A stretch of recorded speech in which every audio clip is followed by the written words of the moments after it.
လူတိုင်းမှာအပူတွေရှိကြတယ်အဲ့ဒီအပူတွေဟာ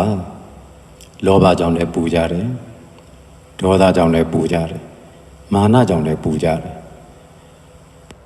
ကိုယ့်ရဲ့ဘဝထဲမှာကိုယ့်ရဲ့ဖြစ်တည်မှုနဲ့ပတ်သက်ပြီးစိုးရင်စရာတွေလည်းရှိနေတဲ့အတွက်ကြောင့်ပူလောင်တာတော့အမှန်ပဲလောကီလမ်းကြောင်းနဲ့လောကုတ္တရာလမ်းကြောင်းကမတူဘူးလောကီလမ်းကြောင်းပေါ်မှာသွားနေရတယ်ဆိုရင်အပူနဲ့ကိုယ်ကနီးစပ်တယ်လောကုတ္တရာလမ်းပေါ်မှာတော့မှဖြောင်းဖြောင်းမသွားရင်အပူထဲမှာပဲအဲ့တော့အလိုလိုနေရင်မှဘဝကအပူပေးတဲ့ဘဝအပူကြားထဲမှာနေရတဲ့ဘဝတရားလေးနာကျင်တဲ့စိတ်ဆောင်မှခက်ခက်ခဲခဲပေါ်တဲ့ဘဝတွေဒီတော့ကိုပြန်ပြီးတော့မမြင်နိုင်တော့လောင်ကျွမ်းနေတဲ့နေရာမှာအပူဆိုတာဟတ်တယ်ကိုယ့်အပူကိုမသိနိုင်တဲ့ပုဂ္ဂိုလ်တွေကပတ်ဝန်းကျင်ကိုအပူတွေပေးတယ်ကိုယ်မှာလောဘဆိုတက်ပြီးတော့ပူနေတာပတ်ဝန်းကျင်ကိုသွားပြီးလောင်ကျွမ်းတယ်ဒေါသကြီးတဲ့သူကလည်းသူ့ဒေါသအလျောက်ဖြစ်တဲ့အပူတွေကိုပတ်ဝန်းကျင်ကိုကူးဆက်စေတယ်မနာလိုဤသာမစ္စရိယများတဲ့သူကလည်းသူ့ရဲ့အပူတွေပတ်ဝန်းကျင်ကိုပြတယ်အဲ့တော့ပတ်ဝန်းကျင်ကသူ့ကြောင့်လောင်ကျွမ်းတယ်အဲ့ဒီလိုဆိုးညစ်တဲ့သဘောထားတွေကြောင့်သူ့အနားမှာနေတဲ့သူတွေကိုလောင်ကျွမ်းစေသလိုတချို့ကကိုယ်အိမ်တွင်းရေးအပူကိုမိသားစုအကြောင်းအရာများကိုယ့်ရဲ့ဇီဝရေးလူမှုရေးမှာကြုံရတဲ့အပူဒီအပူတွေကိုသူများတွေကိုထုတ်ပြောတာအဲ့လိုထုတ်ပြောတဲ့အချိန်မှာအပူပေးတယ်လို့ခေါ်တယ်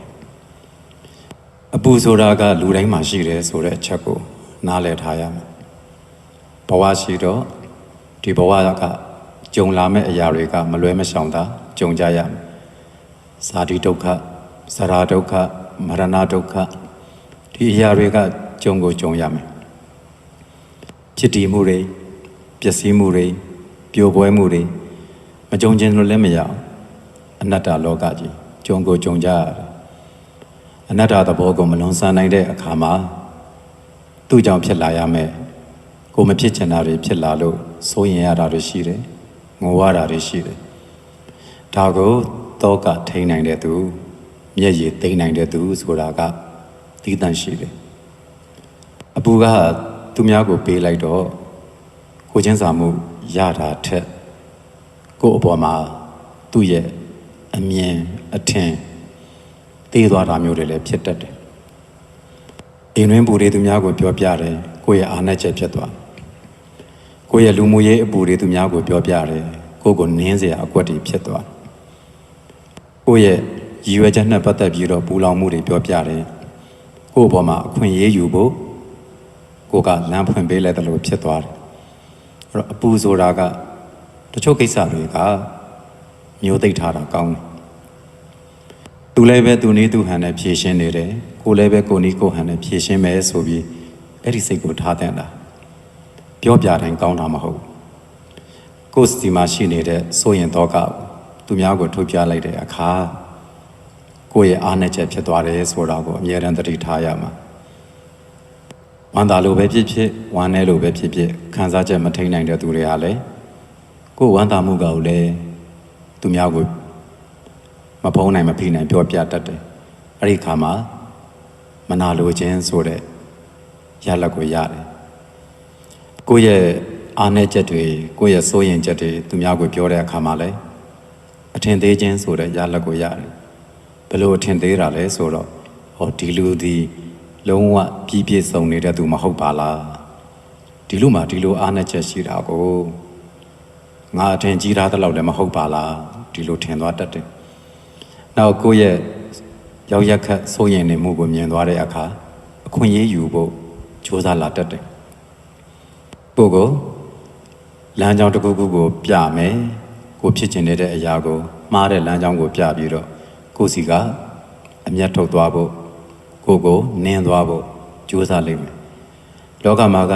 ဆင်းရဲနေပြီဒုက္ခရောက်နေပြီဆိုလို့ရှိရင်ကိုချင်းစာတနာပေးတဲ့သူထက်ရင်းနဲ့သူကိုဝါကူထိုးတဲ့သူမျိုးတွေက များတတ်တာကိုအန္တရာယ်တွေကြားထဲမှာနေကြရတာတတိထားရတတိကြီးထားပြီးတော့ကိုယ့်ရဲ့အပူကိုသိမ့်တတ်ကိုယ့်အပူကိုသိမ့်ထားပြီးတော့ဟန်မပြတ်နေတတ်ရတယ်အဲ့တော့ကိုယ့်ရဲ့လက်တွေ့ဘဝမှာမလိုအပ်ဖဲနဲ့ခံစားချက်ပြင်းထန်တာတွေမလိုအပ်ဖဲနဲ့အတုံးဆွဲကြီးတာတွေမလိုအပ်ဖဲနဲ့ဂုံပကာသနာနောက်တအားလိုက်တာတွေဘာအနည်းမှမရှိဘူးအဲ့ဒီကိုယ့်ရဲ့လော်မာမှုတွေကြောင့်ကိုမထိန်သိမ့်မှုတွေကြောင့်ကိုကြောင့်ပဲကိုဒုက္ခရောက်တာဒုက္ခရောက်တဲ့အချိန်ကြတော့သူတို့ဘာအခွင့်အရေးယူတာတွေကိုခံရတတ်တယ်ဆင်းရဲပြီးဆင်းရဲရင်းနဲ့ပြန်ပြီးတော့နလန်မထူနိုင်အောင်ဖြစ်သွားတတ်တယ်အဲ့တော့ကိုမှရှိလဲတိုးတိတ်တိတ်မရှိလဲတိုးတိတ်တိတ်ဝမ်းသာရင်လဲတိုးတိတ်တိတ်ဝမ်းနေရင်လဲတိုးတိတ်တိတ်အဲ့ဒီလိုနေရတယ်အဲ့တော့ကိုရှိမှန်းလည်းမသိဘူးမရှိမှန်းလည်းမသိဘူးကိုပြောနေတာလားလည်းမသိဘူးဝမ်းနေနေတာလားလည်းမသိဘူးအဲ့ဒါကိုရဲ့အာသာချက်ဒါတွေကိုသမထဝိပဿနာအားထုတ်ခြင်းအပြင်ကိုထိမ့်သိမ့်နိုင်စွမ်းတွေရလိမ့်မယ်လောကကိုအမှန်တိုင်းနားလည်လိမ့်မယ်လောကကိုအမှန်တိုင်းနားလည်ပြီးတော့အရာရာဟာမတည်မြဲကြဘူးပြောင်းလဲဖောက်ပြန်နေကြတယ်အဲ့ဒီပြောင်းလဲဖောက်ပြန်မှုတွေကြောင့်ကိုယ့်အတွက်အနစ်ရှိတဲ့အရာတွေကိုသာရှာဖွေစည်းဖို့မယ်ဆိုတဲ့စိတ်နဲ့တည်ငြိမ်စွာနေရတယ်ဒီတော့မှတတ်တာအဲ့တော့အပူကိုထိန်းနိုင်သမျှထိန်းရတယ်အပူတွေထုတ်ပြတိုင်းလဲကိုပတ်ဝန်းကျင်မှာထပ်တူခံစားပေးမဲ့သူဆိုတာမရှိဘူးကိုအတွက်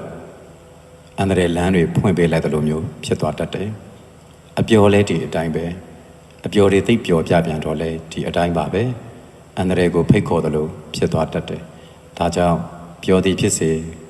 ဝမ်းနည်းသည်ဖြစ်စေချမ်းသာသည်ဖြစ်စေဆင်းရဲသည်ဖြစ်စေတိုးတိတ်နေတာဟာဘဝအတွက်အန္တရာယ်ကင်းသောနေနည်းပါပဲဒါကြောင့်အလုံးသောတရားနာပရိသတ်အပေါင်းမိမိကိုယ်ကိုချုပ်ထိန်နိုင်ကြကုန်၍အန္တရာယ်ကင်းသောနေနည်းဖြင့်နေနိုင်ကြကာအေးချမ်းပျော်ရွှင်အောင်မြင်ကြပါစေ